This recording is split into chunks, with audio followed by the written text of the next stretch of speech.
வணக்கம் நண்பர்களே, எல்லாம் நல்லா இருக்கீங்களா?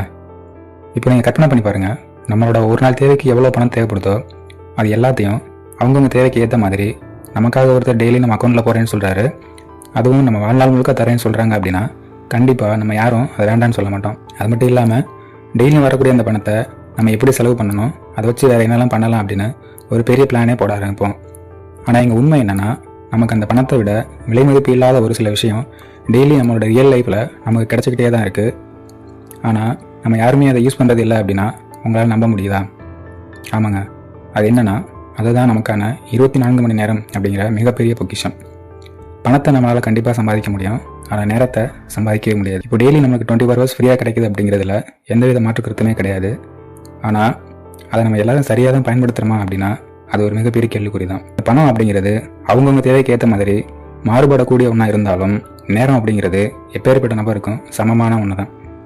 ஆனால் அது யாரெல்லாம் எப்படி பயன்படுத்துகிறாங்க அப்படிங்கிறத பொறுத்து தான் அவங்க எப்படி இருக்க போகிறாங்க அப்படிங்கிறத தீர்மானிக்குது. முதல்ல நமக்கு இருக்கக்கூடிய நேரத்தை நம்ம சரியாக தான் பயன்படுத்துகிறோமா அப்படின்னு நாமளே கேள்வி கேட்க பழகணும். அப்போ தான் நம்ம எந்த விஷயத்தில் எவ்வளோ நேரம் செலவு பண்ணுறோம் அப்படிங்கிறத நம்மளால் தெரிஞ்சுக்க முடியும். இப்போ ஒருவேளை நம்ம முடிஞ்சு போனதை பற்றி அளவுக்கு அதிகமாக யோசிக்கிறோம் அப்படின்னா நம்ம தேவையில்லாமல் நம்மளோட நேரத்தை வீணடிக்கிறோம் அப்படின்னு அர்த்தம். ஏன்னா முடிஞ்சது தான். அதுக்கு பதிலாக அடுத்து நம்ம என்ன பண்ண போகிறோம், அதை எப்படிலாம் பண்ணலாம் அப்படிங்கிற விஷயத்தில் ஃபோக்கஸ் பண்ணி கற்றுக்கணும். அடுத்த சில பேர் எனக்கு நேரமே போகலைன்னு சொல்லுவாங்க, இன்னும் சில பேர் எனக்கு நேரம் போகிறதே தெரியல அப்படின்னு சொல்லுவாங்க. அது ஏன் அப்படின்னா, இங்கே நேரம் போகலைன்னு சொல்கிறவங்க ஒன்று அவங்களோட வேலையில் விருப்பமே இல்லாமல் சரி நீ வேலைக்கு வந்துட்டோமே அப்படின்னு ரொம்ப கஷ்டப்பட்டு அவங்களோட வேலையை பார்ப்பாங்க, இல்லைனா அவங்க எந்த வேலையுமே பார்க்காம கூட இருப்பாங்க. ஆனால் நேரம் ரொம்ப வேகமாக போகுதுன்னு சொல்கிறவங்க அவங்க செய்யக்கூடிய வேலையை இப்போ செய்கிறத விட இன்னும் க்ரியேட்டிவாக ஏதாவது செய்யணும்னு நினச்சி அவங்க அதிலேயே முழு மூச்சோடு இருக்கிறதுனால தான் அவங்களுக்கு நேரம் போகிறது தெரியறதே இல்லை. எப்போவும் நம்ம செய்யக்கூடிய வேலையை முழு ஈடுபாடோடு செய்கிறது ரொம்பவே முக்கியம். தெளிவாக முடிவெடுக்கிறது. நேரத்தை நமக்கு சரியாக பயன்படுத்த தெரிஞ்சாதான் நம்ம செய்யக்கூடிய வேலையும் தெளிவாக இருக்கும். ஒரு வேலையை நம்ம தள்ளி போட்டுக்கிட்டே போகிறோம் அப்படின்னா அந்த வேலையில் நமக்கு தெளிவான முடிவு இல்லை அப்படின்னு அர்த்தம்.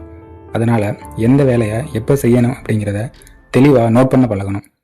அப்படியே நம்ம நோட் பண்ணும்போது முதல்ல எந்த வேலை கஷ்டமாக இருக்குதோ அதைத்தான் ஃபஸ்ட்டில் முடிக்கணும் அப்படின்னு நோட் பண்ணணும்.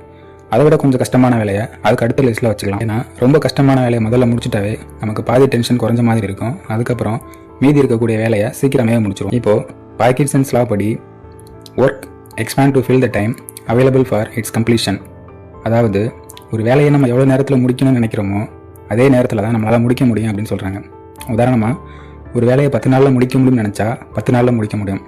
அது 2 நாளில் முடிக்க முடியும்னு நினச்சாலும் நம்மளால் 2 நாளில் முடிக்கவும் முடியும். அது எப்படி 10 நாள் வேலையை 2 நாளில் முடிக்க முடியும் அப்படின்னு கேட்டால் நமக்கு தான் இன்னும் 10 நாள் இருக்குல்ல, நம்ம அதை கடைசியாக பார்த்துக்கலாம், இப்போ என்ன அவசரம் அப்படின்னு நம்மளே அதை ஒதுக்கி வச்சுருவோம்.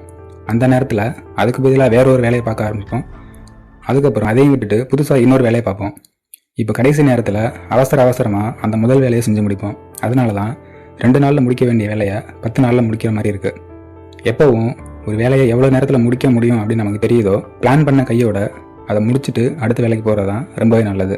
ஸ்மால் பிரேக், அதாவது கண்டினியூ ஒர்க் பண்ணிகிட்டே இல்லாமல் ஒரு 5 to 10 minutes பிரேக் எடுக்கிறதும் ரொம்பவே நல்லது. ஏன்னா அந்த பிரேக் டைம் நம்ம மைண்டுக்கும் நமக்கும் ஒரு புத்துணர்ச்சியை கொடுக்கும், வேலையும் சீக்கிரம் முடிக்க முடியும். ஆனால் சில பேர் ஒரு 10 நிமிஷம் ரெஸ்ட் எடுக்கலாமே நினச்சி கொஞ்சம் நேரம் சோஷியல் மீடியா பக்கம் போயிடுவாங்க. அதுக்கப்புறம் கொஞ்சம் நேரம் அதிலேயே அதிகம் டைம் ஸ்பெண்ட் பண்ணிவிட்டு கடைசியில் நேரம் போனது தெரியாமல் ஐயோ டயத்தை வேஸ்ட் பண்ணிட்டோமே அப்படின்னு ஃபீல் பண்ணுவாங்க. இதுதான் நமக்கு ஏற்படக்கூடிய மிகப்பெரிய டிஸ்ட்ராக்ஷன். இதனாலையும் அவங்க செய்யக்கூடிய வேலையை சரியான நேரத்தில் செஞ்சு முடிக்க முடியாமல் போயிடுது. முக்கியமான விஷயம் என்னால் இப்போ முடியாதுன்னு சொல்லி பழகிறது தான். ஏன்னா நம்மளோட பிளான் எல்லாமே கரெக்டாக இருந்தாலும் புதுசாக வரக்கூடிய வேலையாக இருக்கட்டும், இல்லை ஒரு என்டர்டெயின்மெண்ட் ப்ரோக்ராமாக இருக்கட்டும், அதை நம்ம வேண்டாம்னு சொல்லாமல் விட்டுட்டோம் அப்படின்னா நம்மளோட மொத்த வேலையும் அதனால் கெட்டு போக வாய்ப்பு இருக்குது. நேரத்திற்கான மதிப்பை நாம் கொடுக்கவில்லை என்றால் அதற்கான விளைவுகளை நாம் நிச்சயமாக சந்தித்தே தீர வேண்டும். அது மட்டும் இல்லாமல் நேரத்தால் நம்முடன் பேச முடியவில்லை என்றாலும் அமைதியாக இருந்தே நம்மை அழித்துவிடும் என்பதை மறந்துவிடக்கூடாது. மீண்டும் ஒரு நல்ல பதிவில் சந்திக்கலாம்.